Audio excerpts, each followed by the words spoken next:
passages. Let me pull something up real quick, and then we'll get started.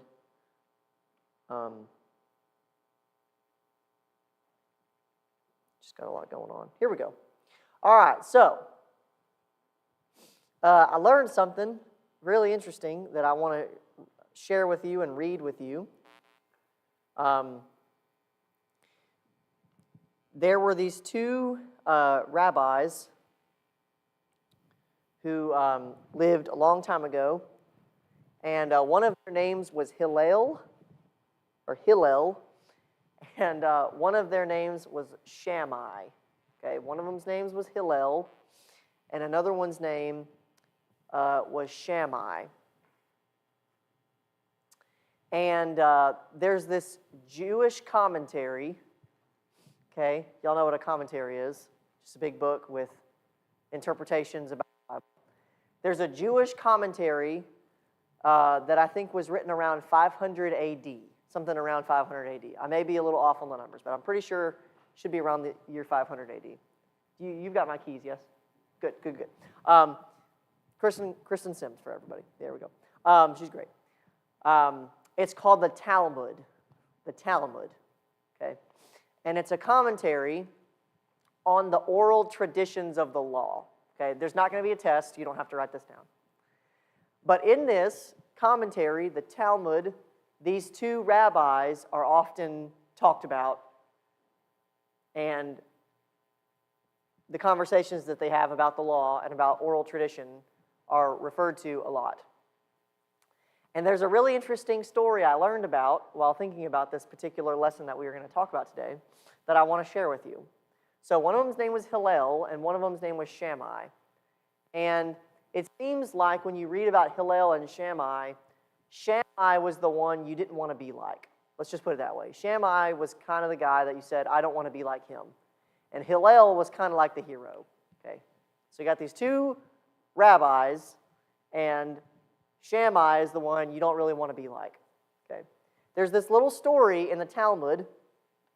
It's called Shabbat. Well, the section of the Talmud is Shabbat 31a. Now, I don't know a whole lot about the Talmud, but I got to read this, and it's very interesting. I'm going to read it to you.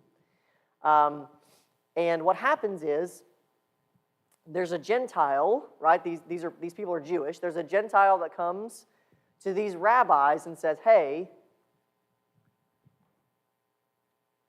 if you can convert me, let's see if you can convert me to Judaism. Let's see if you can convert me to Judaism. Okay, I'm going to read you the text here, and I want you to listen because this is interesting.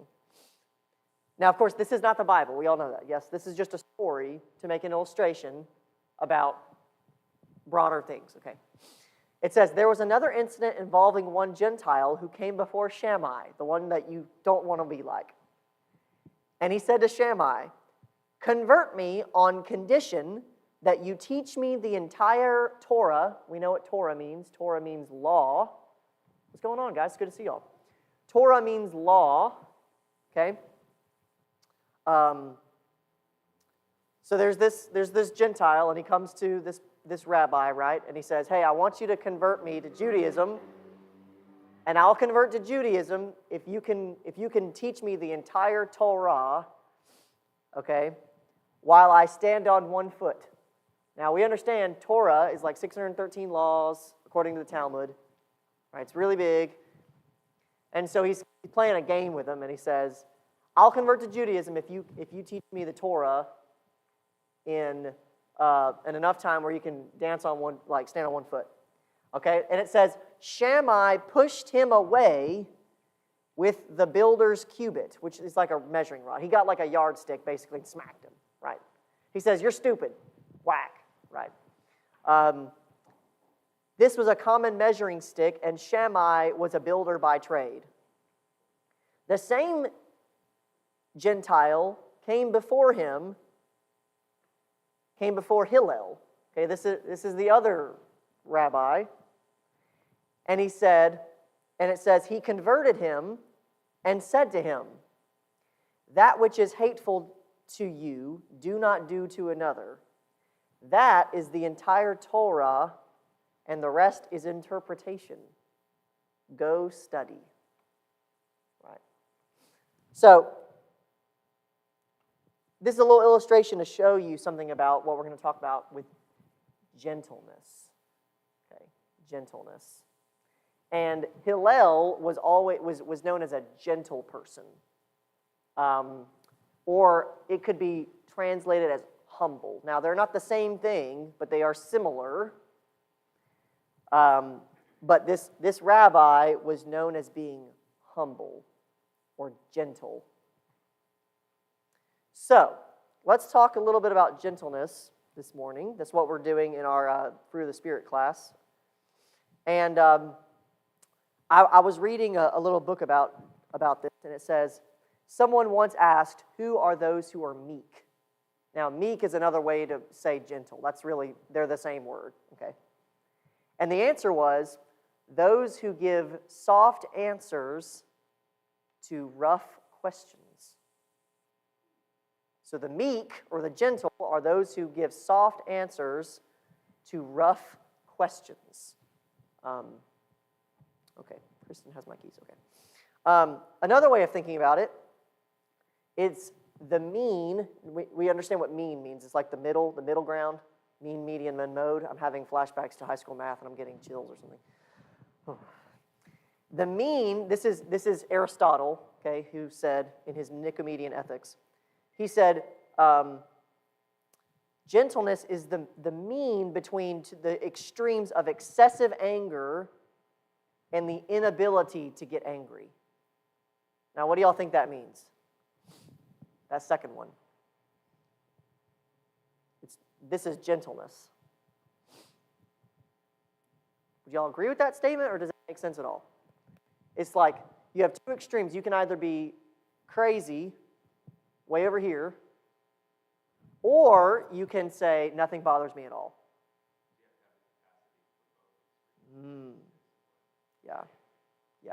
Yeah, both of those extremes, and then you have the middle ground where it says, I know what it means to let something go, and I also know how to make hard decisions. Let's put it that way. One dictionary defines gentleness as the quality of not being overly impressed by a sense of one's self-importance. What do y'all think about that? Usually people who are really obsessed about their self-importance are not gentle people. Would we agree with that? Very conceited people are often harsh. What do y'all think about that? That's really do you have another word that would be a good antonym, a good opposite of gentleness? Maybe selfish or rough. But harsh is a good way to look at it, okay? So this is similar to patience or humility. And Hillel was known as being a gentle or a humble person. First thing I want us to look at is Matthew 11:29. So somebody turn there. Matthew 11:29.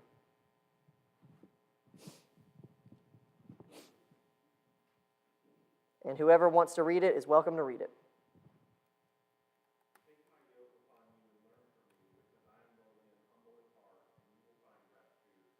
Yeah. Lowly and humble in heart. If we said the word gentle, what are things that, if I wanted to make fun of a gentle person, what would I say about that person? As indifferent? Okay, good. That's a good way to start this. Yes, that's really good. What about something that starts with a W? You said it. Weak or indifferent? All right. So he says, I am lowly and humble. So take my what? What is a yoke? It's not a yoke. I was asking my kids at CCS the other day, and they were like, it's the thing in the egg. I was like, no, it's not.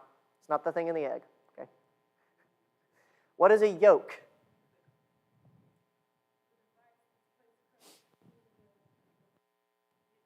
Yes. Yeah. You put a big piece of wood on the animal, and it connects it to the what? to their harness and their plow. Yes, that's exactly right. And that is an immense burden on the animal. It's probably got to weigh a lot. It's got to weigh several pounds, a lot of weight. And he says, take this yoke upon you, right? He says, take this type of burden upon you. But it's because you can learn from me because I am gentle and humble. So, is Jesus calling himself weak here? Is Jesus calling himself softy here? No, I think what Jesus is saying is, I'm in control, but I know how to use that control in a proper way. Right? He's not saying that it would be easy, and he's not saying that because he's gentle, that the mission of the gospel is easy or something to make light of.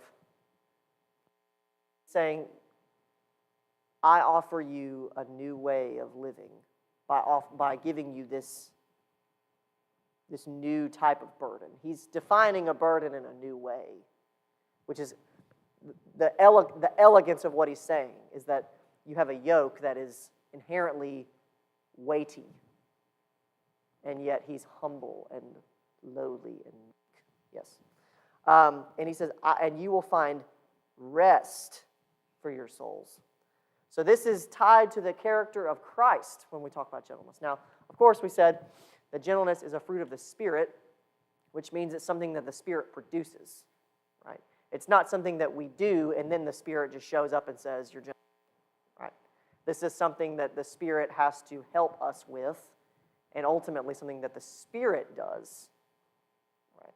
Sometimes we think, well, I'm going to do the fruits of the Spirit, and God will be happy with me. Well, I don't really know that we would call it the fruits of the Spirit then. It would just be the fruits of Dimitri. Right? I'm not an inherently gentle person, without the Spirit. Okay. I want to ask a question.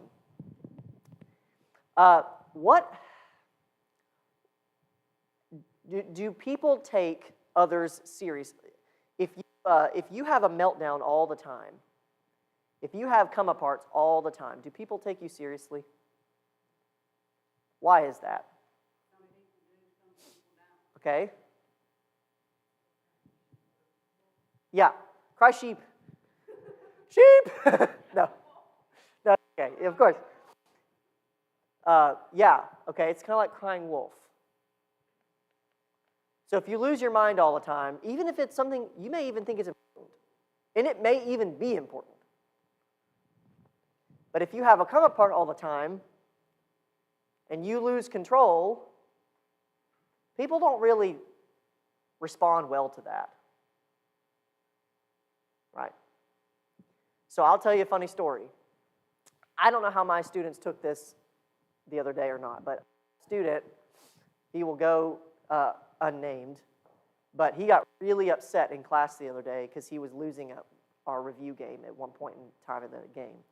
And he started raising his voice, and it got more elevated, and he started like screaming. It was excessive, beyond excessive. And I was like saying, calm down, you're okay, it's just a game, calm down.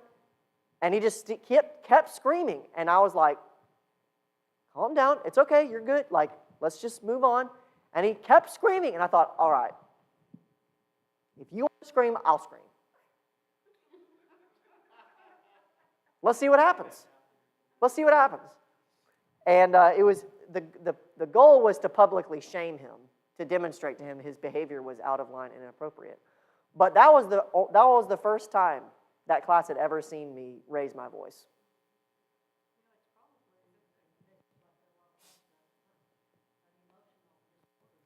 Yeah. I'm not sure what his issue was, and really the point the main thing I'm trying to deal with is the fact that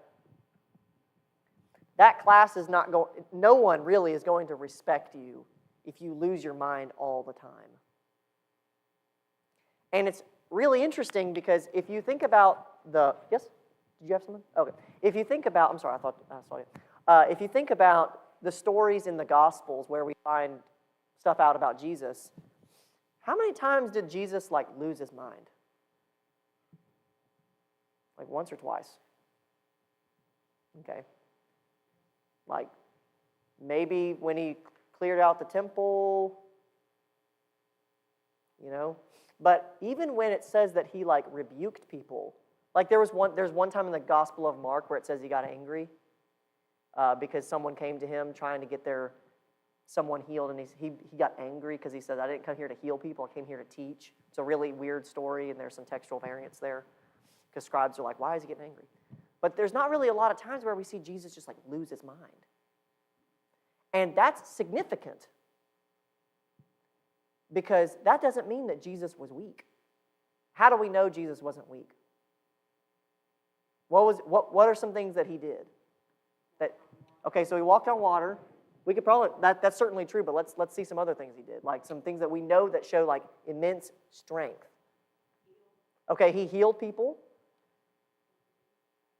Yeah, he had like inner strength, like he had like immense self-control, right? Okay, he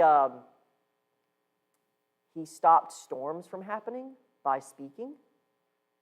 Like I don't know if you've ever been out on the ocean when there's like a real storm. I don't mean like the water is choppy, but I don't know if you've ever seen like videos of those big oil tankers on the ocean in the middle of like scary waters. It's terrifying. And these professional fishermen were like scared straight. And he's like, hey, wind, shut your face. And, right. Okay, so we know Jesus wasn't weak. And I don't think anybody would say that he was weak because we've read these stories, okay? But what is it about gentleness that actually shows strength? What is the relationship between strength and gentleness? Yes, that is the answer. Okay. Because if you're always losing your mind, what are you not doing? You're not under control of your emotions and your words oftentimes. And then the other things related to that. Because you're just like, there's a really funny video of, it's a parody. It is not, this isn't a real video. And you could probably look this up. But it's called The Honest Preacher. And I'll do a little impression for you. I like impressions. If I was on America's Got Talent, I would do impressions. But there's this priest who comes up to the pulpit, and it says the honest preacher. So he's about to give him a piece of his mind. And he says, today's reading will come from the book of Proverbs or something. And then you could tell, he says, you could tell that he's upset because he goes, I just want to take a time to take a second for my standard message and that I really mean it when. And then pause and he goes, you guys, sometimes you're bad. Don't be jerks. And he goes, you're supposed to be good. And he says, you're making me look bad in front of God. And then he starts calling people out, and he points to this guy named Dan. He goes, Dan, what is your deal? If anybody doesn't know, of course, you understand I'm repeating a parody. He goes, if anybody doesn't know, Dan is the worst. He says, I took a vow not to say who is the worst, but it's Dan. Okay? And if you want to look this up on YouTube, you can. And it's called The Honest Preacher. He says, he opens his Bible and he says, hey, look, it's Jesus. And he says, stop it! Now, a lot of preachers who would like to do that, by the way. Hopefully they don't, because that would be inappropriate and bad. But believe me, there are times we want to do that. But that is not gentleness. Now, gentleness is not about whether you're right or wrong about a particular thing or idea. You could be right. You could be batting 1,000 and not be gentle. Right? Because really it's about how do I manifest control over a situation so that people will conform to what I think or say or want, right? Does that make sense? That's usually why people avoid or expel gentleness, is to just take control. So, yeah, okay, that could be related. Yeah, when people are kind to others, he says, you'll heap burning coals on their head, which is really, it's really a way in which people teach them shame. It's like when you're kind to other people, when you don't have to be, those people. We're talking about an ancient culture where honor shame is everything that they could possibly ever understand in ways that we do not understand, right? What does it mean to be in control of your life? That's a really good point. So Matthew 21 is the triumphal entry, yes? And what does he come riding on?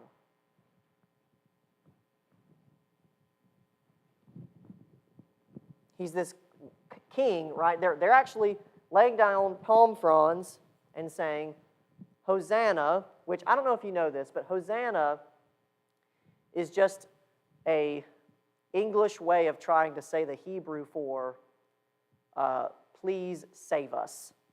Like, please save. So they're saying Hoshiana. So Yasha, where we get Yeshua, Jesus in Hebrew, okay, it means to save. That's why Jesus means Savior, because his name in Greek is Jesus, which just sounds a lot like Yasha in Hebrew. And Na is please. So they're saying, save us. Right. So that's not important. There's not going to be a test or anything, but if you wanted to know that. When you see Hosanna, Hosanna is not an English word. It's Hebrew for please save us, basically. Okay. So when you sing Hosanna in the highest, it's saying, because people don't understand the word, they're using it as a proper noun, but it doesn't mean, it means please save. Okay. They're crying out to someone they're declaring to be a king, and he's riding on what? Anybody remember? A donkey. Now, what do normally kings ride on? Like horses. If you know anything about Alexander the Great, he had lots of like white, pristine horses that he rode around on with chariots.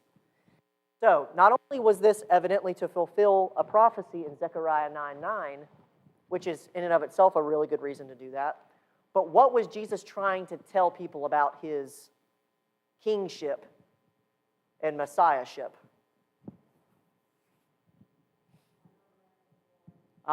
Yes, I am not a warrior conquering king like Alexander the Great, or like there was a guy by the name of Pompey who invaded Jerusalem in 63 BC, and they didn't leave until Rome fell apart. Yeah, he came in and kicked the door down. Yes, okay, he's not like that. He's a self-controlled, humble, gentle king. That's the king I want to serve. That's the king I would rather bow down to. That's the king that I want to subjugate myself to. And that's the kind of king that I want to save me. Not the king that takes the ruler and smacks you with it, right? Let me read to you more of this little story from Shabbat 31a, because you'll see the way that Hillel responds.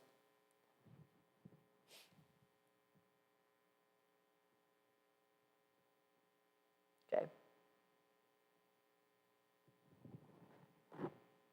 Let me find it.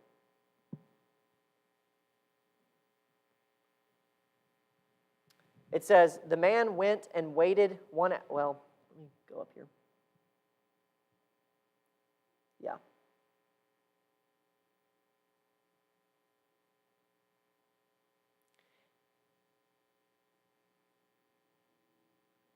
He says, someone said to him, my son, who do you seek? He said to him, I have a question to ask. And Hillel said to him, ask, my son, ask. The man asked him, why are the heads of the Babylonians oval? He said, he was alluding to attempting to insult Hillel, who was Babylonian. What's he trying to do to Hillel? He's trying to get under his skin. He's trying to insult him. That's all he's trying to say. Okay. Understand, this is like an ancient commentary We're not going to get everything here. But he's trying to insult this guy. Okay. It says,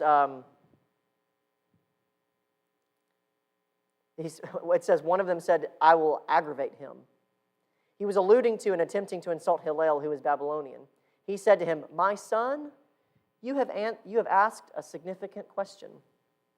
The reason is because they do not have clever midwives. They do not know how to shape the child's head at birth. Now, that's not really important. What was important about his response? Yeah, he's trying to insult him, and he responded and said, yeah, that's a good question. Whatever the answer to the weird question is, he could have been like, you moron, right? This is the reason, you stupid moron. But what did he say? That's a good question. Let me talk to you about it. It's not saying he's weak and doesn't have the answer, and so he can't respond. It's controlling himself when he responds. Gentleness and meekness. Does that make sense so far? I hope that makes sense. I have lots of things kind of glammed together right here. But he says, I wanted to make the point, and I've already said this before, gentleness and meekness does not mean that there's not a standard. Jesus isn't saying, I'm weak and I'm gentle, and so you don't have to do anything. So somebody find me Matthew 7:13, and somebody read that whenever you get it. Whoever wants to is welcome to.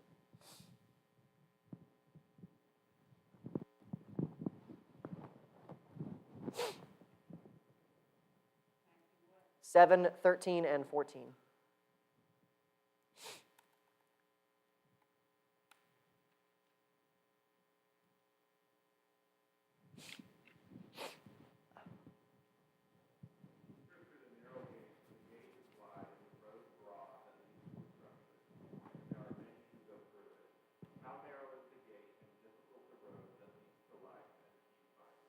Okay.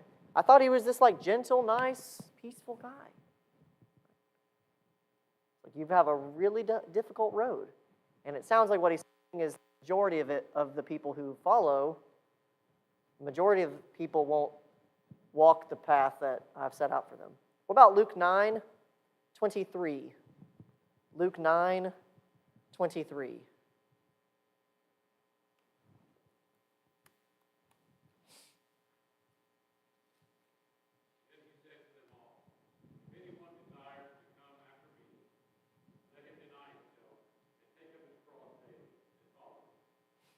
Yeah, what was the cross used for in the ancient world? Yeah, it was an instrument of death and torture for criminals. It was used to put people to death who were like rebelling against the state. So he says, I want you to take your cross.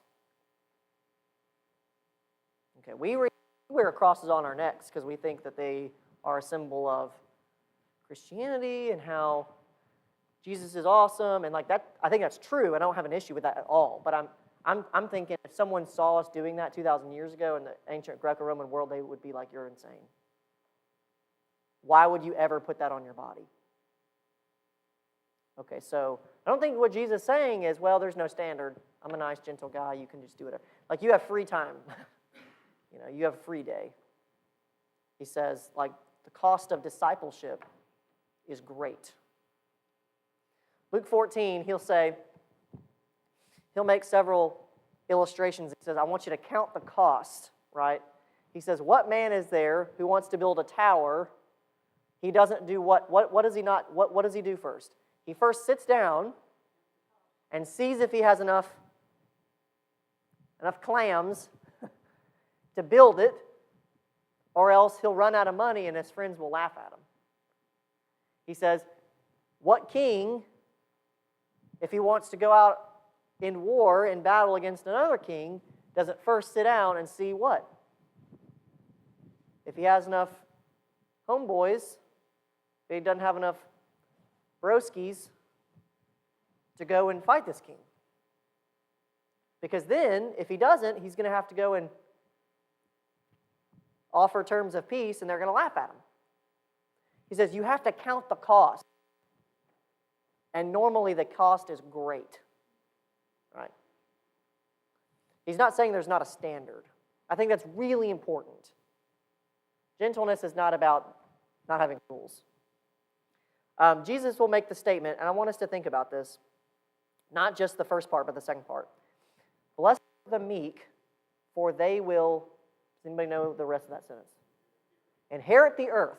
Okay, that's Matthew 5:5. Blessed are the meek, or the gentle, for they will inherit the earth. Now, when Jesus said all these little statements called the Beatitudes, in beatitude, the word beatitude comes from the Latin, which means to flourish. It means to flourish. I think it's the word beatus. Okay, and in Greek, the word is makarios. Makarios. And it doesn't mean happy, and it doesn't mean blessed. Okay, it does not mean that. And our English translations let us down. It means flourishing. It means congratulations are in order. Okay, that's really what it means. It says, you flourish when you're meek, because one day you'll what? Inherit something. Now, what's the opposite of meekness again? Like some things? I might say harshness, selfishness, pride. Okay. So those things imply I'm going to go kick the door down and grab my stuff and skip town. Isn't it interesting that the meek people, what will they do? Huh? Ah, yes, that's passive, yes. They will inherit the earth. It will be given to them, right, by their father. Inheritance comes through the father, okay, as the property and so forth is passed down from family to family. Isn't that interesting? Because meek people don't have to go and take stuff. They don't have to break in, and they don't have to belittle other people, and they don't have to insult people, and they don't have to raise their voice all the time. They don't have to be violent. And we have to understand, he has a lot of really interesting things from Matthew 5, 1 to 11, 1 to 12, and the Beatitudes, and they're very, very difficult for them to understand because he's talking about all of these things that this audience would have no concept of. Why should you be blessed if you're meek? We're talking about a war-torn country. Like, these people had been fighting over Palestine for 400 years during the intertestamental period. Okay? Why is it good? Why is it a blessed thing? Why is it a flourishing type of thing to hunger and thirst? Like, the poverty level and the level of people who are hungry is like immense, right? This is countercultural ideas, right? It'd be like saying, it'd be like taking standard values of the American culture and saying, blessed are you if you do like the very opposite of that, right? And one of the things he wants you to know is you flourish when you're meek. There's something to be gained when you don't have to seize control. But here's the problem. That's what the American people love, yes? Because that's what our culture is built off of, is doing whatever you want, whenever you want, however you want, at whatever price you have to pay. I mean, I'm not saying you don't have any level of control in your life and that's bad, but I think we all know when that's abused, that's bad, right? When the only thing we stand for is I can do whatever I want, however I want, whenever I want, and it doesn't matter how it makes other people feel. That is dangerous behavior. That's not gentle behavior. That's arrogant and self-serving, violent behavior. I wanted to ask y'all this. Do you think that there are a lot of people, and I mean Christian people, who think that there's value in church? A lot of people. Because I'm thinking, and maybe someone correct me if I'm wrong, harsh people may be in the minority, maybe not. Even let's say they're in the minority, but they're the loudest. And they're the ones who can seize control. And people think, well, if I'm harsh, that means I can get people to conform and be the same and agree with me about what I think or what I do or what I think is important. Yeah, there's a lot of preachers that are like that. There's a lot of church leaders like that. There's a lot of parents that are like that. There are a lot of business leaders that are like that. Right? There are a lot of teachers that are like that.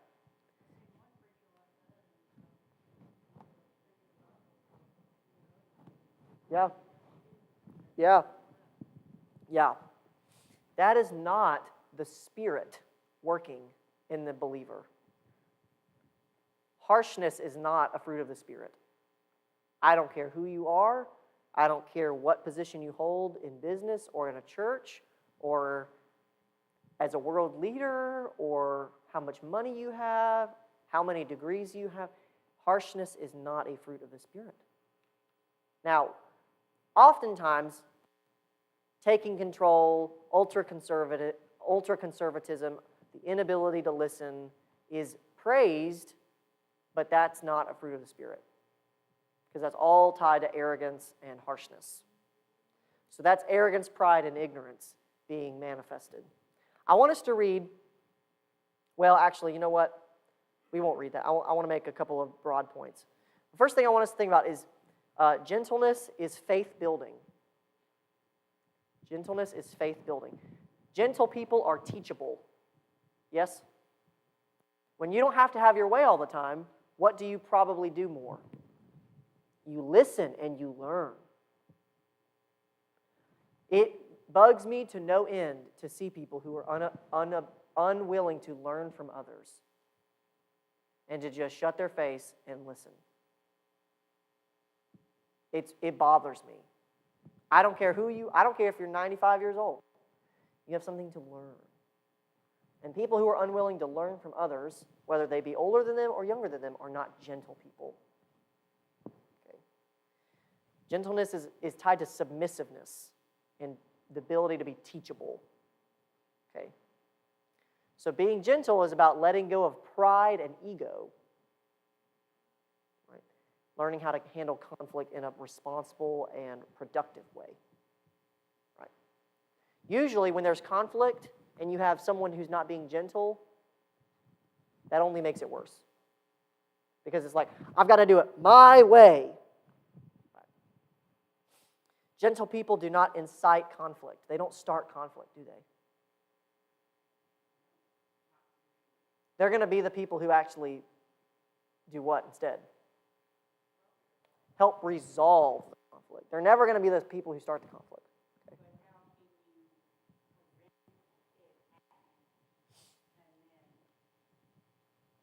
Well, it's not really about preventing it necessarily.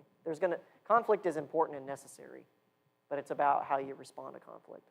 I think is more important. Well, that's right. And thirdly, gentle people seek harmony.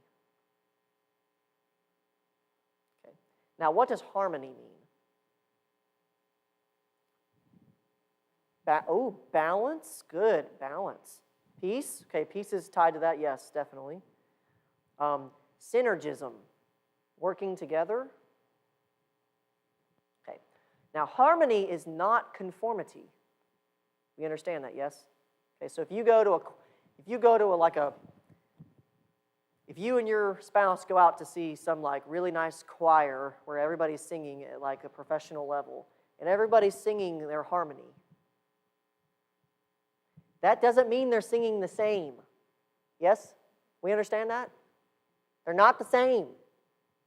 Now we think that it is, and this is often the lesson that we teach in churches is harmony and peace means we all agree and we all are all doing the same thing, and that's not biblical. It's not true. It does not mean that at all. Okay? Gentle people seek harmony. I think harsh people seek conformity.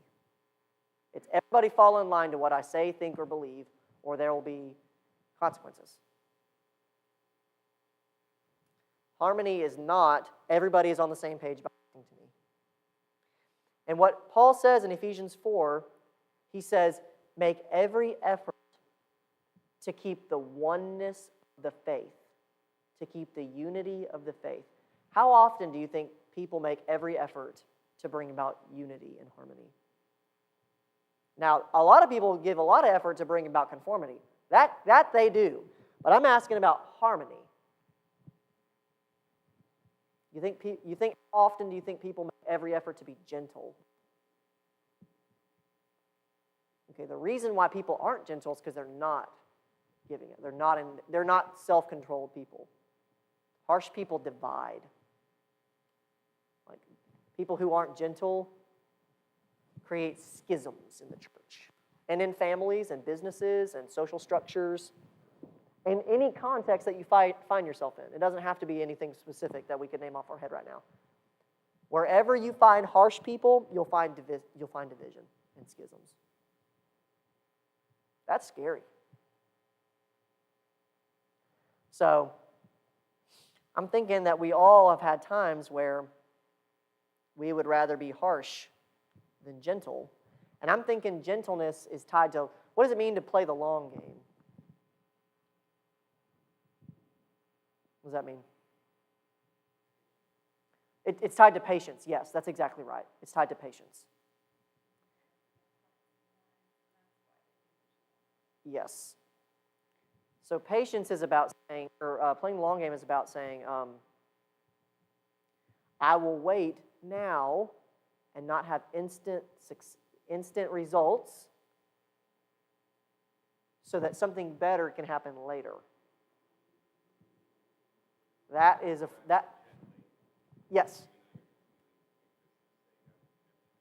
Yes. Gentleness. I don't know if I'm not a parent. I've seen this. I don't claim to be a parent. I'm never going to tell you how to parent your kid unless there's a book, chapter, and verse for it. But, okay, so please understand. But I don't know if you've ever seen this where something happens in a supermarket or at a home or something, and their kid is doing something, and they immediately, freak out. And maybe they know what's going on, but maybe they don't, and they just there's a switch where they start losing it, and those kids do not have respect for those parents. I guarantee it. Now they're probably afraid of them. Yes, they're probably terrified of their parents because they think they're going to beat the tar out of them. But those kids don't want to. They don't have actual respect for those parents because they don't know how to gently. Yeah, they don't know how to relate to their children. Yeah, they don't need that. Now I'm not saying that's not saying you can't punish your children, and that's not even saying that you can't corporally punish your children. I think that's fine if you think that that's what you need to do. I'm not here to tell you how to punish your children or whatever. I am saying